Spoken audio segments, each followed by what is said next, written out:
नमस्कार प्रिय विद्यार्थियों। आज फिर हम एक नया क्वेश्चन लेकर मैं आया हूँ। इससे पिछले कक्षा में हमने राजस्थान शैली का उद्भव के बारे में जिक्र किया था कि राजस्थान शैली का जन्म कैसे हुआ, राजस्थान शैली के चित्रों की विषय वस्तु क्या है, या राजस्थान शैली में हम क्या जानते हैं। आपसे ये क्वेश्चन किया गया कि राजस्थान शैली के बारे में आप क्या जानते हो। आज हम पढ़ेंगे कि राजस्थान शैली के मुख्यतः 4 स्कूलों में से विभाजित किया गया, 4 शैलियों में बांटा गया, जिसे मेवाड़, मारवाड़, हाड़ौती और डुडार शैली कहते हैं। तो एक उनमें से महत्वपूर्ण चित्र शैली मेवाड़ शैली है। देखिए, मैंने कहा है कि राजस्थान शैली से एक निम्नात्मक प्रकार का क्वेश्चन आएगा जो कि 2 अंकों का होगा, और वो जो क्वेश्चन है प्राथमिक रूप से वो बनेगा, वो मेवाड़ शैली का बनेगा। मेवाड़ शैली बहुत प्रसिद्ध रही है। आपसे परीक्षा में पूछेगा कि मेवाड़ शैली की विशेषताओं पर एक संक्षिप्त टिप्पणी लिखो, या मेवाड़ शैली की विशेषता बताओ, या मेवाड़ शैली के कलात्मक चित्रों के बारे में आप क्या जानते हैं। तो वही प्रश्न मैं आज आपके सामने लेकर आया हूँ। बड़ा क्वेश्चन जो है राजस्थान शैली में बनेगा वो एक इस शैली से बनेगा, किससे? मेवाड़ से। इसीलिए ये क्या है? मोस्ट है। जो बात मैं आपको इस वीडियो में पढ़ा रहा हूँ वही बात आपको परीक्षा एक हॉल में लिखनी है, और यही बातें आपको एक नोट्स के रूप में मिल जाएगी, और यही आपकी नोटबुक में भी मैंने नोटे करवाया है। तो चलिए हम बात करते हैं कि हमारा प्रश्न है मेवाड़ शैली की कलात्मकता के बारे में आप क्या जानते हैं, या मेवाड़ शैली के चित्रों की विशेषता बताओ। तो चलिए, पहला हमारा टॉपिक होगा मेवाड़ शैली का उद्भव और विकास। मैंने कक्षा में भी कहा है कि 5-6 टॉपिकों के माध्यम से अगर इस प्रकार के क्वेश्चन का हम जवाब देते हैं तो बड़ी आसानी से दे सकते हैं। तो पहला आपका टॉपिक होना चाहिए कि मेवाड़ शैली का उद्भव और विकास, जन्म कैसे हुआ और किन चरणों से वो गुजरी। तो मेवाड़ शैली राजस्थान शैली की महत्वपूर्ण, प्रारंभिक और सबसे प्राचीन केंद्र माना जाता है। देखिए, एकदम सिंपल बात है। हमने पहले भी बात की है कि राजस्थान शैली में सर्वाधिक प्राचीन जो शैली है वो कौन सी मानी जाती है? मेवाड़ शैली ही मानी जाती है। तो वही बात यहाँ पर लिखी है। उद्भव विकास में हम लिखेंगे क्या? तो ये लिखेंगे कि मेवाड़ शैली राजस्थान शैली की महत्वपूर्ण शैली है, या प्रारंभिक केंद्र है, या फिर सबसे प्राचीन केंद्र माना जाता है। राजस्थान में मेवाड़ प्रदेश में ही सर्वप्रथम चित्र बनने लगे थे। इसीलिए जैन शैली के श्रावक जो है, जैन धर्म को मानने वाले लोग जो है, जैन धर्म की जो पांडुलिपि है वो भी मेवाड़ में ही सर्वप्रथम पाई गई है। इसलिए सबसे प्राचीन केंद्र ये माना जाता है। ठीक है, दूसरी लाइन हमारी क्या होगी? राजस्थान शैली का जन्म सर्वप्रथम मेवाड़ शैली के रूप में हुआ था। वही बात है, राजस्थान शैली का जन्म किस शैली के रूप में हुआ? तो मेवाड़ शैली के रूप में हुआ था। मेवाड़ शैली का जन्म गुजरात में पनपी जैन शैली के कारण हुआ था। देखिए, एक ही लाइन को कई एंगल से आपके सामने मैं पेश कर रहा हूँ। यानी मेवाड़ शैली का जन्म होने का कारण क्या था? तो गुजरात में पनपी जैन शैली का ही प्रभाव मेवाड़ में पड़ा था, इसीलिए मेवाड़ शैली का जन्म हुआ। गुजरात की जैन शैली ही धीरे धीरे मेवाड़ शैली के रूप में पनपी, इसलिए मेवाड़ शैली के आरंभिक समय में जैन शैली का प्रभाव माना जाता है। बाय द वे, हमें ये पूछ ले कि मेवाड़ शैली के आरंभिक समय में किस शैली का प्रभाव है, तो आपका जवाब क्या होगा?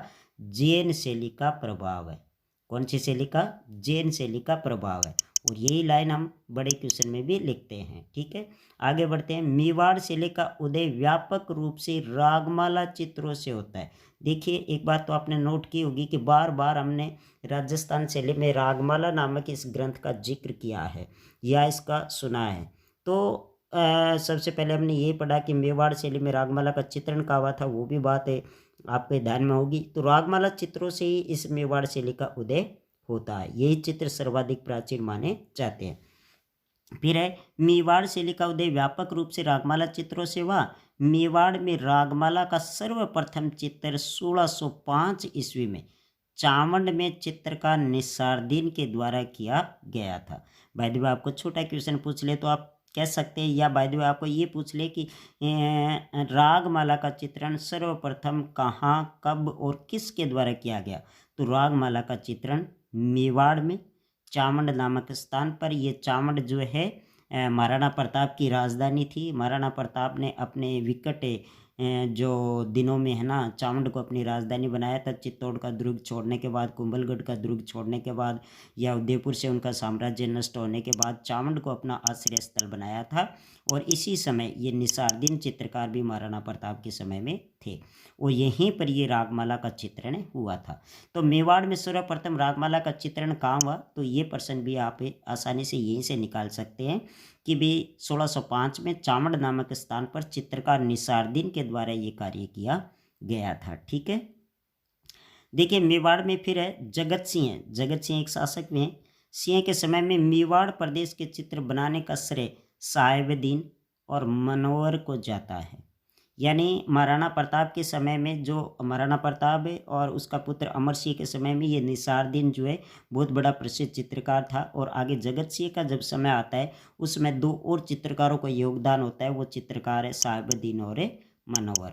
अब देखिए छोटा क्वेश्चन आपसे बना ले कि मेवाड़ शैली के प्रमुख चित्रकार कौन कौन है, तो भी आप बड़ी आसानी से कर सकते हैं कि निसारदीन, साहेबुद्दीन और मनोहर है। और वही बातें हम बड़े क्वेश्चन में भी लिख रहे हैं। ठीक है, आगे देखिए साहेबुद्दीन ने रागमाला ग्रंथ, साहेबुद्दीन ने, निसारदीन ने नहीं बल्कि साहेबुद्दीन ने भी रागमाला में चित्र बनाए हैं। साहेबुद्दीन के द्वारा 1628 में रसिक प्रिया, 1648 में भागवत पुराण, 1652 ईस्वी में चित्रित किया गया था। यानी साहेबुद्दीन ने रागमाला पर भी चित्र बनाए, रसिक प्रिया पर भी बनाए और भागवत पुराण पर भी बनाए थे। भाई मैं आपको ये कह दें साहेबुद्दीन के द्वारा कौन कौन से ग्रंथों पर आधारित चित्रांकन किया गया है, तो आप कह सकते हैं रागमाला, रसिक प्रिया और भागवत पुराण। ठीक है, आगे देखते हैं। मेवाड़ में रामायण पर आधारित चित्र मनोहर कलाकार ने किया था। मेवाड़ शैली में हमारा धार्मिक ग्रंथ है जो रामायण है, रामायण पर चित्रांकन किसने किया, तो मनोहर नामक चित्रकार ने किया था। ये भी लाइन अच्छी है। रामायण को युद्धों की पुस्तक को चित्रित करने का श्रेय साहेबुद्दीन को है। यानी रामायण पर आधारित के युद्ध कांड नाम का भी चित्र है जो हमने पढ़ा है। इस चित्र को बनाने का कार्य साहेबुद्दीन ने किया है। मनोहर ने रामायण पर आधारित चित्रांकन जरूर किया है, लेकिन युद्धों की पुस्तक पर चित्रांकन, ये भी रामायण का ही दूसरा नाम है, वो साहेबुद्दीन ने किया है। मेवाड़ शैली एक प्रमुख केंद्र नाथ द्वारा है जो वैष्णव संप्रदाय पर आधारित चित्र बने हैं। मेवाड़ शैली की उपशैली भी हम कह सकते हैं जिसे नाथ द्वारा कहते हो। नाथ द्वारा किस धर्म का केंद्र था, तो वो वैष्णव संप्रदाय पर आधारित चित्र बने। नाथ द्वारा के पिछवाई चित्रण प्रसिद्ध है, ये बड़ी मोस्ट बात है और ये आपको प्रश्न जहाँ तक मुझे लगता है कि अर्धवार्षिक में वार्षिक में पूछा जाएगा। नाथ द्वारा के पिछवाई चित्र प्रसिद्ध है। पिछवाई चित्र श्री नाथ जी की प्रतिमा के पीछे लगे पर्दे पर किए गए चित्रण को कहते हैं। इंपॉर्टेंट बात मैंने लिखी भी है और इसको आप अच्छी तरीके से ध्यान में रखें। आपको पूछ लेगा पिछवाई चित्रण कहाँ के प्रसिद्ध है, तो मेवाड़ की उपशैली नाथ द्वारा के प्रसिद्ध है, नाथ द्वारा शैली के प्रसिद्ध है। पिछवाई चित्रण कहते किसे हैं, तो श्री नाथ जी यानी श्री कृष्ण जी की प्रतिमा जहाँ पर लगती थी और उसके पीछे एक पर्दा होता था, उस पर्दे पर किए गए चित्रणों को या चित्रों को क्या कहते हैं, पिछवाई चित्रण कहा जाता है।